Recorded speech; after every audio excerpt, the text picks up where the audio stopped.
Silicon city Bengaluru ಮತ್ತೊಮ್ಮೆ ಜಾಗತಿಕ ಗಮನ ಸೆಳೆದಿದೆ. ಯಶವಂತಪುರದ ಶೆರಟನ್ ಬ್ರಿಗೇಡ್ ಗೇಟ್ವೇನಲ್ಲಿ ನಡೆದ ಜಿಸಿಸಿ ಸಮ್ಮಿಟ್ 2026ರಲ್ಲಿ ದೇಶ ವಿದೇಶದ ಉದ್ಯಮ ದಿಗ್ಗಜರು, ನೀತಿ ನಿರ್ಧಾರಕರು ಮತ್ತು ತಂತ್ರಜ್ಞಾನ ತಜ್ಞರು ಭಾಗವಹಿಸಿ ಭಾರತದ ಜಿಸಿಸಿ ಪರಿಸರ ವ್ಯವಸ್ಥೆಯ ಮುಂದಿನ ಹಂತದ ಬೆಳವಣಿಗೆಯ ಕುರಿತು ಚರ್ಚಿಸಿದರು.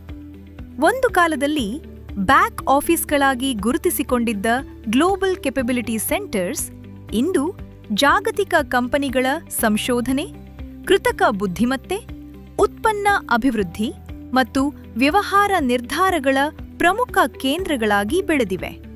ಭಾರತದಲ್ಲಿ 1,800ಕ್ಕೂ ಹೆಚ್ಚು ಜಿಸಿಸಿಗಳು ಕಾರ್ಯನಿರ್ವಹಿಸುತ್ತಿದ್ದು, ಅದರಲ್ಲಿ ಅತಿ ಹೆಚ್ಚು ಕೇಂದ್ರಗಳಿಗೆ ಬೆಂಗಳೂರು ನೆಲೆಯಾಗಿದೆ.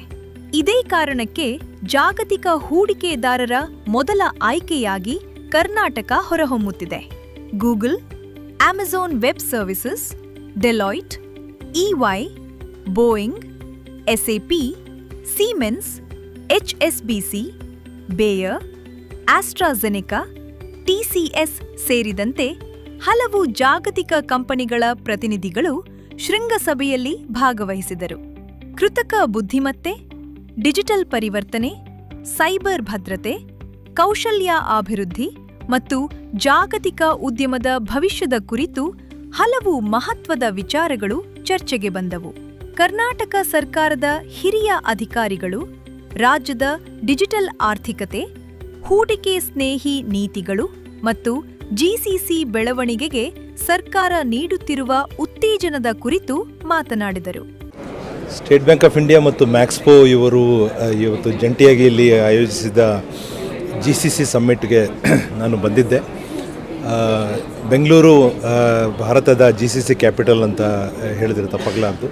ಯಾಕಂದರೆ ದೇಶದ ಒಟ್ಟು ದೇಶದಲ್ಲಿರುವಂತಹ ಜಿಸಿಸಿಗಳ ಪೈಕಿ 30% ಜಿಸಿಸಿ ಬೆಂಗಳೂರಲ್ಲಿದೆ ಮತ್ತು 34% ಟ್ಯಾಲೆಂಟು ಬೆಂಗಳೂರಲ್ಲಿದೆ. ಜಿಸಿಸಿ ಅಂದರೆ ಗ್ಲೋಬಲ್ ಕೆಪಬಿಲಿಟಿ ಸೆಂಟರ್ಸು. ಇವು ಅಮೆರಿಕ ಮತ್ತು ಬೇರೆ ದೇಶಗಳಲ್ಲಿ, ಯುರೋಪ್ ದೇಶಗಳಲ್ಲಿರುವಂಥ ದೊಡ್ಡ ದೊಡ್ಡ ಕಂಪ್ನಿಗಳು ಅವರ 2ನೇ ಹೆಡ್ ಕ್ವಾರ್ಟರ್ ಬೆಂಗಳೂರಲ್ಲಿ ಸ್ಥಾಪನೆ ಮಾಡ್ತಾ ಇದ್ದಾರೆ. ಇತ್ತೀಚೆಗೆ ಮಾನ್ಯ ಮುಖ್ಯಮಂತ್ರಿಗಳು ಟಾರ್ಗೆಟ್ ಜಿಸಿಸಿಗೆ ಹೋದರು. ಟಾರ್ಗೆಟ್ನವರು ಬೆಂಗಳೂರಲ್ಲಿ 5,700 ಜನಕ್ಕೆ ಎಂಪ್ಲಾಯ್ಮೆಂಟ್ ಕೊಡ್ತಾರೆ.